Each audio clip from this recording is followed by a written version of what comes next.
Capítulo 4. A notícia dos crimes e da condenação de Tracy Whitney apareceu na primeira página do New Orleans Courier, acompanhada por uma fotografia sua tirada pela polícia.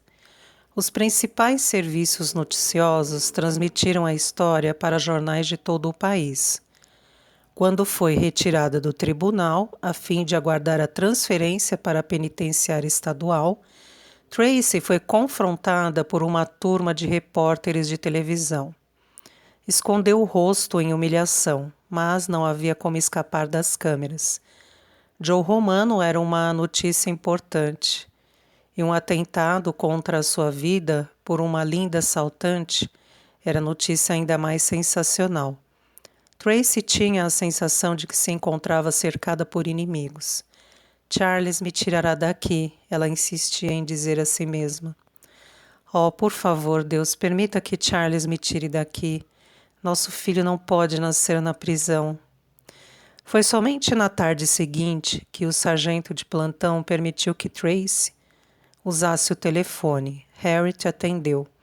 Escritório do Sr. Stanhope. Harriet, aqui é Tracy Whitney. Eu gostaria de falar com o Sr. Stanhope. Um momento, por favor, senhorita Whitney. Ela percebeu a hesitação na voz da secretária. Eu vou verificar se o Sr. Stanhope está. Depois de uma espera prolongada e angustiante, Tracy ouvia finalmente a voz de Charles. Quase chorou de alívio. Charles! Tracy? É você, Tracy? Sou eu mesma, querido. Oh, Charles, eu tentei falar com você. Eu estava enlouquecendo, Tracy. Os jornais daqui estão repletos de histórias terríveis a seu respeito.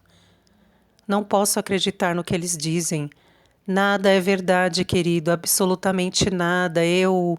Onde você está agora? Estou numa cadeia em Nova Orleans. Eles vão me mandar para a prisão por algo que não fiz, Charles.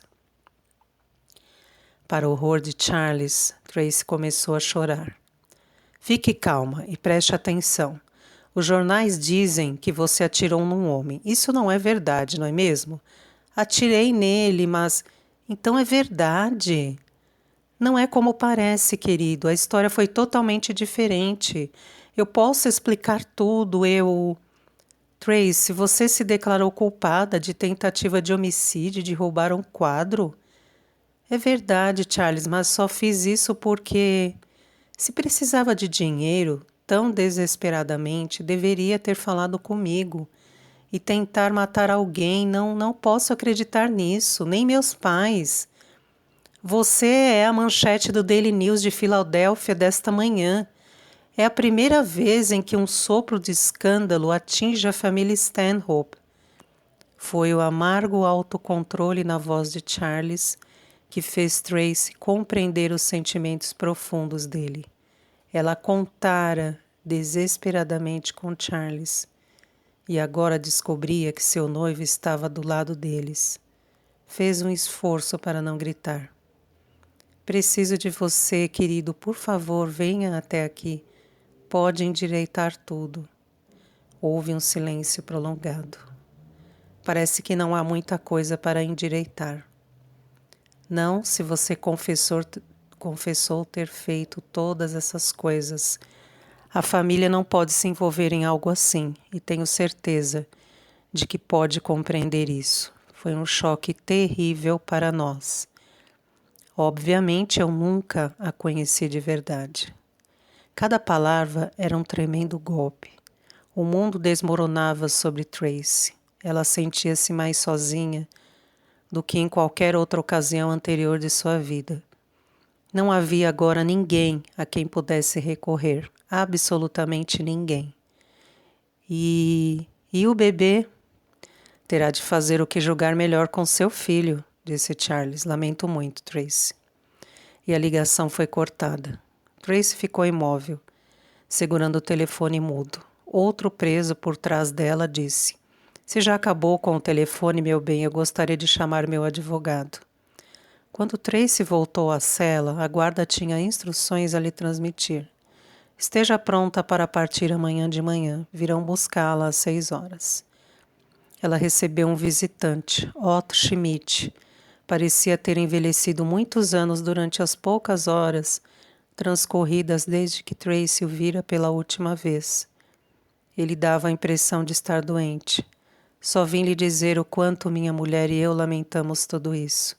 Sabemos que não foi culpa sua o que aconteceu. Se ao menos Charles tivesse dito isso. Minha mulher e eu estaremos no enterro da senhora Doris amanhã. Obrigada, Otto. Eles enterrarão nós duas amanhã, pensou Tracy. Ela passou a noite acordada, deitada em seu estreito catre na prisão, olhando fixamente para o teto. Reconstituiu mentalmente por muitas vezes a conversa com Charles. Ele nunca lhe dera a oportunidade de explicar. Ela tinha de pensar no filho. Lera sobre mulheres que tinham filhos na prisão, mas as histórias eram tão distantes de sua própria vida que era como se estivesse tomando a conhecimento de relatos sobre pessoas de outro planeta. Agora, porém, estava acontecendo com ela.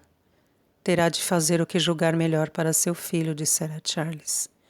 Ela queria ter o filho, mas eles não me deixarão mantê-lo, pensou Tracy. Vão tirá-lo de mim, porque passarei os próximos 15 anos na prisão.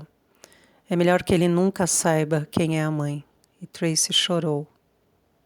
Às 6 horas da manhã, um guarda entrou na cela de Tracy, acompanhado pela matrona que cuidava da prisão. Tracy Whitney? Sou eu. Ela ficou surpresa ao perceber como sua voz soava estranha. Por ordem do Tribunal de Justiça Criminal do Estado da Louisiana, Condado de Orleans, você será transferida imediatamente para a penitenciária meridional da Louisiana para mulheres. Vamos embora, garota. Ela foi conduzida por um corredor comprido, passando por celas cheias de reclusos. Houve uma porção de assobios. Tenha uma boa viagem, querida. Diga-me onde aquele quadro está escondido, Trace, querida, e repartirei o dinheiro com você. Se está indo para a casa grande, procure a Ernestine, Little Shep. Ela cuidará direitinho de você. Tracy passou pelo telefone do qual ligara para Charles. Adeus, Charles.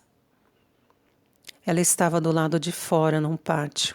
Um ônibus da prisão amarelo, as janelas gradeadas esperavam ali, o motor ligado. Meia dúzia de mulheres já se encontravam sentadas no ônibus, vigiadas por 2 guardas armados. Tracy olhou para os rostos de suas companheiras de viagem. Uma delas mantinha uma atitude de desafio, outra se mostrava entediada. As demais exibiam expressões de desespero. As vidas que levaram até então estão prestes a terminar. Eram párias, sendo conduzidos a jaulas em que seriam trancafiadas como animais. Tracy se perguntou que crimes teriam cometido e se alguma era tão inocente quanto ela. E também se perguntou o que as outras viam em seu rosto. A viagem no ônibus da prisão foi interminável, o ônibus quente e mal cheiroso. Mas Tracy nem percebeu. Retraíra-se para dentro de si mesma. Não estava mais consciente dos campos verdes, viçosos pelos quais o ônibus passava. Encontrava-se em outro tempo, em outro lugar. Era uma garotinha na praia, com a mãe e o pai. O pai levava-a para o mar nos ombros e disse quando ela gritou: "Não seja como um bebê, Tracy." E ele largou-a na água fria.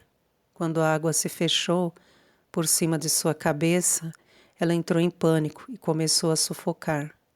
O pai levantou-a e depois tornou a mergulhá-la.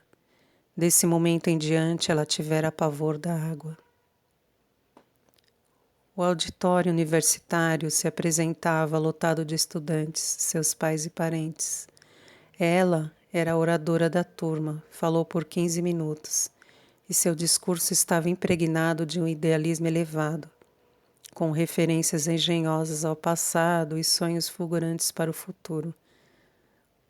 O reitor a presenteara com uma chave de Pi Beta Kappa. Quero que você fique com isto, Tracy, dissera a mãe, e o orgulho no rosto da mãe fora maravilhoso. Vou para a Filadélfia, mamãe. Tenho um emprego num banco lá. Annie Meller, sua melhor amiga, estava telefonando. Você vai adorar Filadélfia, Tracy. Tem todas as coisas culturais. Além disso, é também uma linda cidade e tem escassez de mulheres. Ou seja, os homens daqui são realmente famintos e posso lhe arrumar um emprego no banco em que trabalho. Charles estava lhe fazendo amor. Ela observou as sombras em movimento no teto e pensou: quantas mulheres gostariam de estar no meu lugar? Charles era um grande prêmio e, no mesmo instante, ela sentiu-se envergonhada do pensamento. Amava Charles. Podia senti-lo dentro de si, cada vez mais depressa. E ele balbuciou: Você está pronta? Foi maravilhoso para você? Foi sim, Charles. E ela pensou: isso é tudo o que existe? E novamente o sentimento de culpa. Você, estou falando com você. Por acaso é surda? Vamos logo. Tracy levantou os olhos e se descobriu no ônibus amarelo da prisão. Parara num pátio cercado por uma pilha sombria de alvenaria, uma sucessão de 9 cercas, encimadas com arame farpado. Cercava os 500 acres de pastagens e bosques que constituíam a penitenciária meridional da Louisiana para mulheres. Saia, ordenou o guarda, estamos aqui. Aqui era o inferno.